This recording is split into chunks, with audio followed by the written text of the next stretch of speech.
नमस्कार दोस्तों, स्वागत है आपका अपने चैनल ज्ञान अलोंग विद भक्ति के साथ। आज के वीडियो में हम बात करेंगे पितृपक्ष की अद्भुत और पावन कथा के बारे में।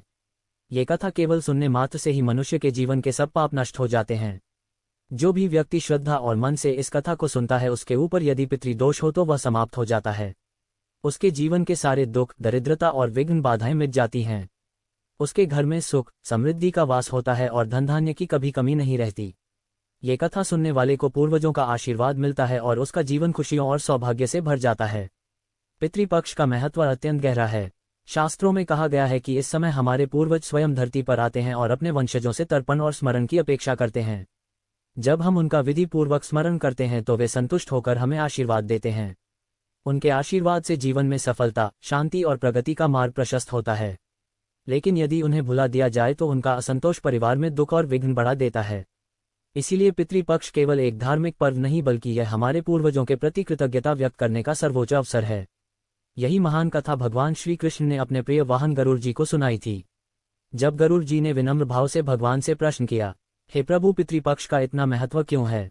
इसमें क्या रहस्य छुपा है और क्यों कहा जाता है कि इसे मानने से जीवन के सारे दोष मिट जाते हैं? तब भगवान श्री कृष्ण ने मधुर मुस्कान के साथ कहा, गरुड़, पितृपक्ष का महत्व शब्दों में नहीं समा सकता। इसे समझने के लिए तुम्हें एक कथा सुननी होगी। इस कथा को सुनने मात्र से ही पितृदोष समाप्त होते हैं। जीवन से दुख और दरिद्रता दूर हो जाती है और घर परिवार में सुख और समृद्धि का वास होता है। और फिर भगवान श्री कृष्ण ने गरुड़ जी को वह अद्भुत कथा सुनानी प्रारंभ की। दोस्तों, आप भी इस कथा को ध्यानपूर्वक अवश्य सुने। इस कथा के श्रवण मात्र से मनुष्य के सभी पाप और दोष नष्ट हो जाते हैं। पितृदोष से मुक्ति मिलती है, सभी कर्ज उतर जाते हैं और धन धैर्य तथा संपत्ति की प्राप्ति होती है। साथ ही सुंदर और गुणवान पत्नी का लाभ होता है। संतानहीन को संतान की प्राप्ति होती है। ये कथा अत्यंत महान है और विशेषकर पितृपक्ष में इसका श्रवण अवश्य करना चाहिए। इस कथा के सुनने से पितर देव प्रसन्न होकर वरदान देते हैं। श्री कृष्ण कहते हैं, हे गरुड़, प्राचीन काल की बात है। रुचि नामक एक राजा थे। उन्होंने संसार के मोह माया को त्याग दिया और निर्भय होकर ब्रह्मचर्य का पालन करते हुए पृथ्वी पर विचरण करने लगे। वे संसार की सभी भोग विलास की वस्तुओं को छोड़ चुके थे। उन्होंने घर गृहस्थी से भी नाता तोड़ लिया था। वे केवल एक बार भोजन करते और अधिकतर वन में ही विचरण करते रहते थे। राजा रुचि को ऐसा वैराग्य धारण किए देख उनके पितृग अत्यंत दुखी हो गए। उन्होंने सोचा, हमारा वंशज यदि इस प्रकार संन्यास ले लेगा तो वंश की वृद्धि कैसे होगी? इससे तो वंश नष्ट हो जाएगा। इस चिंता से व्याकुल होकर उन्होंने निश्चय किया कि वे स्वयं जाकर राजा रुचि से मिलेंगे और उन्हें वैराग्य का त्याग करने के लिए समझाएंगे। एक दिन जब राजा रुचि गहन ध्यान और तपस्या में लीन थे, तभी उनके समस्त पितृग वहां प्रकट हुए। जब उन्होंने आंखें खोली तो अपने सामने 4 दिव्य आत्माओं को खड़ा देखा। वे आश्चर्यचकित हो गए और प्रणाम करते हुए बोले, हे महान आत्माओं, आप कौन हैं और किस कारण से मेरे दर्शन देने आए हैं? वे दिव्य आत्माएं बोली, वत्स, हम तुम्हारे पूर्वज हैं। तुम्हारे इस वैराग्यपूर्ण आचरण से हम अत्यंत दुखी हैं, इसलिए तुमसे मिलने आए हैं। ये सुनकर राजा रुचि ने विनम्रता से कहा, हे पितृग, आपके दर्शन से मैं धन्य हो गया, किंतु आप मेरे आचरण से दुखी क्यों हैं? मुझसे कौन सी भूल हो गई है? कृपया विस्तार से बताइए। पितरों ने कहा, वत्स, तुमने विवाह क्यों नहीं किया? विवाह स्वर्ग और मोक्ष प्राप्ति का श्रेष्ठ मार्ग है। गृहस्थ आश्रम के बिना मनुष्य का कल्याण नहीं होता। गृहस्थ में रहकर ही देवताओं, पितरों, ऋषियों और अतिथियों की सेवा की जा सकती है। विवाह और संतान के बिना मनुष्य देवऋण और पितृण से मुक्त नहीं हो सकता। संतान उत्पन्न किए बिना स्वर्ग की प्राप्ति असंभव है। यदि तुमने विवाह नहीं किया तो मृत्यु के बाद तुम्हें नरक मिलेगा और अगले जन्म में भी दुख भोगने पड़ेंगे। राजा रुचि ने उत्तर दिया, हे पितरों, विवाह करना अत्यंत दुखदायी है। इससे पाप बढ़ता है और अंत में अधोगति मिलती है। इसी कारण मैंने विवाह का त्याग किया है। स्त्री के साथ संबंध करने से मुक्ति नहीं मिलती। जो व्यक्ति अविवाहित रहकर विद्या अर्जित करता है और ज्ञान से आत्मा को शुद्ध करता है, वही श्रेष्ठ है। इसीलिए मैंने ब्रह्मचर्य का मार्ग चुना है। ये सुनकर पितरों ने कहा, वत्स, तुम्हारी बात उचित है कि इंद्रियों को वश में रखकर आत्मा को ज्ञान से निर्मल करना चाहिए, किंतु ये कल्याण का पूर्ण मार्ग नहीं है। यज्ञ, तप और दान के द्वारा अमंगल दूर होते हैं। जो शुभ और अशुभ कर्म फल की इच्छा रहित होकर किए जाते हैं, वे बंधन का कारण नहीं बनते। पूर्व कर्म का क्षय केवल भोग से ही होता है। पूर्व जन्म का जो पुण्य कर्म है वह सुख दुख का भोग करने से निरंतर क्षीण होता रहता है। तब रुचि ने कहा, हे पितामह, वेदों में कर्म मार्ग के प्रतिपादन द्वारा अविद्या और माया की पुष्टि की गई है। फिर आप मुझे विवाह करने के लिए क्यों प्रेरित कर रहे हैं? विवाह करने से तो मेरा अनिष्ट ही होगा। पितरों ने उत्तर दिया, वत्स, ये सत्य है कि कर्म अविद्या है, किंतु विद्या प्राप्त करना भी एक प्रकार का कर्म है। शास्त्रों में जो विहित कर्म बताए गए हैं, सज्जन पुरुष उनका उल्लंघन नहीं करते। उन्हीं के पालन से मोक्ष की प्राप्ति होती है। शास्त्रों में विवाह का आदेश दिया गया है। विवाह न करने वाले पुरुष को मुक्ति नहीं मिलती। संतान के बिना मोक्ष संभव नहीं है। संतान के द्वारा किए गए श्राद्ध कर्म से ही पितरों की तृप्ति और पुरुष को मुक्ति मिलती है। इसलिए हे पुत्र, तुम विधि पूर्वक विवाह करो। यदि विवाह नहीं करोगे तो तुम्हारे सभी कर्म व्यर्थ हो जाएंगे और तुम विफलता को ही प्राप्त करोगे। हमारे वंश के नष्ट होने पर हम पितरों की आत्माएं भी अतृप्त रह जाएंगी। पितरों ने आगे कहा, वत्स, विवाह करके संतान उत्पन्न करने से ही तुम अपने पितरों को संतुष्ट कर सकोगे। श्री कृष्ण कहते हैं, हे गरुड़, पितरों के ऐसे वचन सुनकर श्री रुचि को बड़ी ग्लानि हुई और उन्होंने विवाह करने का निश्चय किया। तब उन्होंने अपने पितरों से कहा, हे पितृग, अब मैं वृद्ध हो गया हूँ, मुझे कौन अपनी कन्या देगा? वैसे भी वृद्धावस्था में विवाह करना अत्यंत कठिन है। पितरों ने कहा, हे वत्स, यदि तुमने हमारे वचनों का पालन नहीं किया तो हम पितरों का पतन हो जाएगा और तुम्हारी भी अधोगति होगी। इतना कहकर वे अदृश्य हो गए। श्री कृष्ण कहते हैं, हे गरुड़, पितरों की बातें सुनकर और श्री रुचि अत्यधिक व्याकुल हो उठे। वे अपने पितरों की मुक्ति के लिए विवाह करने का विचार करते हुए कन्या की खोज में पृथ्वी पर विचरण करने लगे, किंतु उन्हें कहीं भी योग्य कन्या ना मिली। बार बार पितरों के वचनों को याद करके वे चिंता में डूब जाते और सोचते, अब मैं क्या करूं, कहाँ जाऊं? मेरे पितरों की मुक्ति के लिए कौन स्त्री मुझसे विवाह करेगी?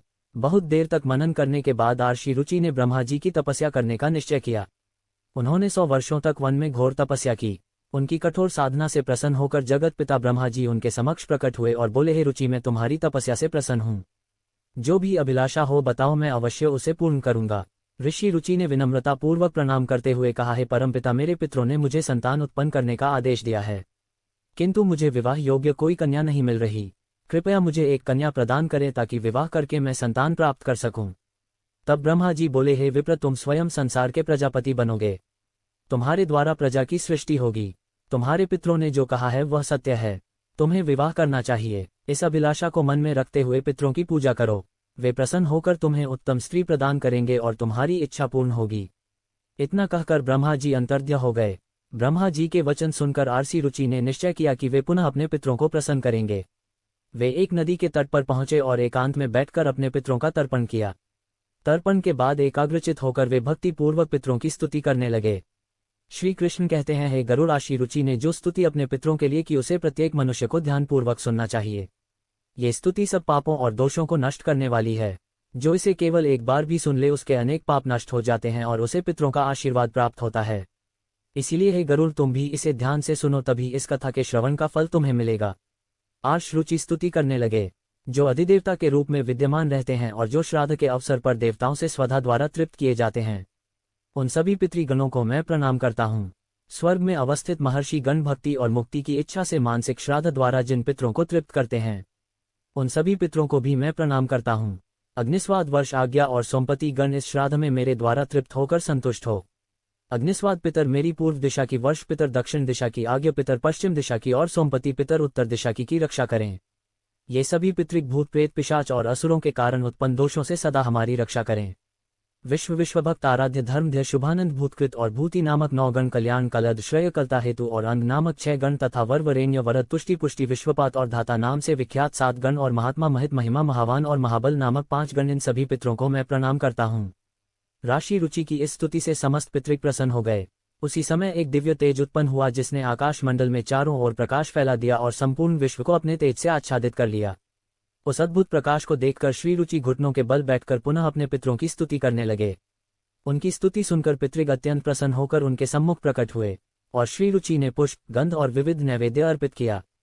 पितरों ने उन्हें स्वीकार किया और प्रकट होकर कहा, हे पुत्र, तुम्हारी स्तुति से हम अत्यंत प्रसन्न हैं, इसलिए अब निसंकोच अपनी इच्छा बताओ। नतमस्तक होकर ऋषि रुचि ने कहा, हे पितृदेव, ब्रह्मा जी ने मुझे सृष्टि की रक्षा के लिए प्रजापति बनाया है, इसलिए मैं गुणवान, चरित्रवान और योग्य पत्नी की कामना करता हूँ, जिससे संतान उत्पन्न करके मैं अपना और अपने पितरों का हरण चुका सकूं। तब पितरों ने कहा, वत्स, इसी स्थान पर इसी क्षण तुम्हें उत्तम और मनोरमा पत्नी की प्राप्ति होगी। उसी से तुम्हें एक तेजस्वी पुत्र उत्पन्न होगा जो बुद्धिमान और बलशाली होगा। उसका नाम रोच होगा और वह तीनों लोकों में प्रसिद्ध होगा। उसके भी अनेक महापराक्रमी और पृथ्वी का पालन करने वाले पुत्र होंगे। ये कहकर समस्त पितृग आशीर्वाद देकर अंतर्ध्य हो गए। पितरों के अंतर्ध्य होते ही उनकी कृपा से उसी समय नदी के मध्य से एक अद्भुत दृश्य प्रकट हुआ। वहां से प्रमलोचा नामक एक अत्यंत सुंदर, मन को मोह लेने वाली अप्सरा प्रकट हुई। वह महात्मा रुचि के समीप आए और मधुर वाणी में बोली, है तपस्वी श्रेष्ठ वरुण के पुत्र महर्षि पुष्कर की एक अतिशय सुंदर कन्या है जिसका नाम मानिनी है। मैं उसी रूपवती कन्या को आपके लिए भार्या स्वरूप प्रदान करती हूँ। आप उससे विवाह करें। उस कन्या से आपको अतिशय बुद्धिमान पुत्र उत्पन्न होगा जिसका नाम मनु होगा। इसके बाद प्रजापति रुचि ने उस अप्सरा द्वारा प्रदत्त कन्या मानिनी से विधिपूर्वक विवाह किया। श्री कृष्ण कहते हैं, हे गरुड़, इस प्रकार आशी रुचि ने अपने पितरों को प्रसन्न करके योग्य पत्नी प्राप्त की और अपने वंश की वृद्धि की। इसके बाद भगवान श्री कृष्ण ने गरुड़ जी को पितरों को प्रसन्न करने के अनेक उपाय बताए।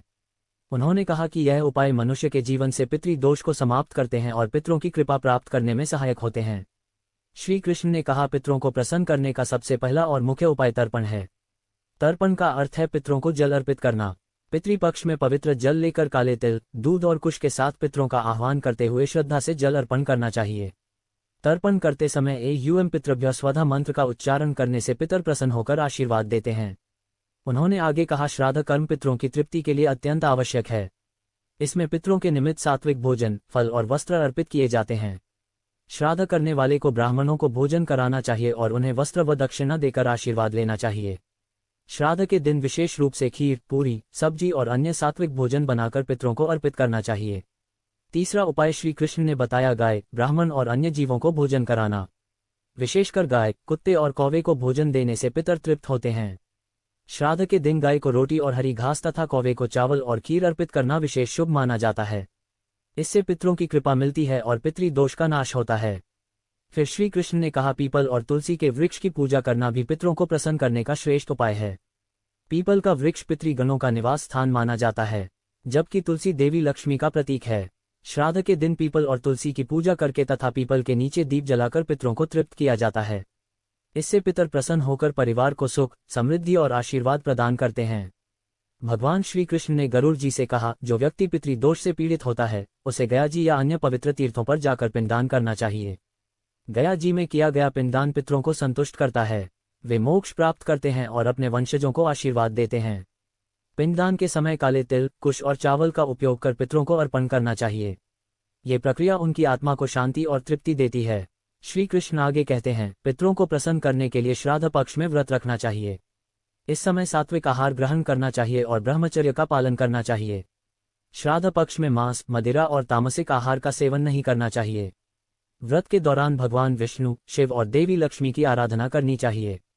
इससे पितरों की आत्मा को शांति मिलती है और वे प्रसन्न होकर आशीर्वाद देते हैं। भगवान श्री कृष्ण ने बताया, पितरों को संतुष्ट करने का एक विशेष उपाय है अन्नदान और वस्त्रदान। गरीबों, ब्राह्मणों और साधुओं को भोजन और वस्त्र अर्पित करने से पितरों की आत्मा तृप्त होती है। श्राद्ध पक्ष में किया गया ये दान मनुष्य को अपार पुण्य देता है और पितृ दोष से मुक्ति दिलाता है। पितरों की कृपा से परिवार में सुख समृद्धि बनी रहती है। उन्होंने कहा, पवित्र नदियों विशेषकर गंगा में स्नान करके पितरों के लिए जल अर्पित करना अत्यंत शुभ माना जाता है। गंगाजल पितरों की तृप्ति का सर्वोत्तम माध्यम है। इससे पितृ दोष समाप्त होता है और व्यक्ति के पाप धुल जाते हैं। गंगा स्नान से पितरों की आत्मा को शांति मिलती है और वे प्रसन्न होकर वंशजों को आशीर्वाद देते हैं। श्री कृष्ण ने यह भी बताया, पितरों को प्रसन्न करने के लिए सत्संग में सम्मिलित होना और पवित्र ग्रंथों का पाठ करना चाहिए। विशेष रूप से भगवद गीता का 11वां अध्याय पढ़ना अत्यंत लाभकारी है। इसके पाठ से पितरों की आत्मा को शांति मिलती है और वंशजों पर उनकी कृपा बनी रहती है। भगवान श्री कृष्ण ने अंत में कहा, जो भी व्यक्ति इन उपायों को श्रद्धा और विश्वास के साथ करता है उसे जीवन में सभी प्रकार के सुख और समृद्धि प्राप्त होते हैं। पितृ दोष से मुक्ति मिलती है और परिवार में शांति बनी रहती है। हे गरुड़, जो इन उपायों का पालन करता है उसके पितर सदैव प्रसन्न रहते हैं। तो दोस्तों, इस प्रकार गरुड़ पुराण में पितृपक्ष की कथा और पितरों को प्रसन्न करने के उपायों का विस्तार से वर्णन मिलता है। ये कथा हमें सिखाती है कि पितरों की सेवा और तर्पण करना हर मनुष्य का परम कर्तव्य है। दोस्तों, उम्मीद है आपको ये कथा और जानकारी पसंद आई होगी। अगर अच्छी लगी हो तो इसे लाइक करें, परिवार और दोस्तों के साथ शेयर करें और ऐसी ही आध्यात्मिक जानकारियां पाने के लिए हमारे चैनल को सब्सक्राइब करना ना भूलें।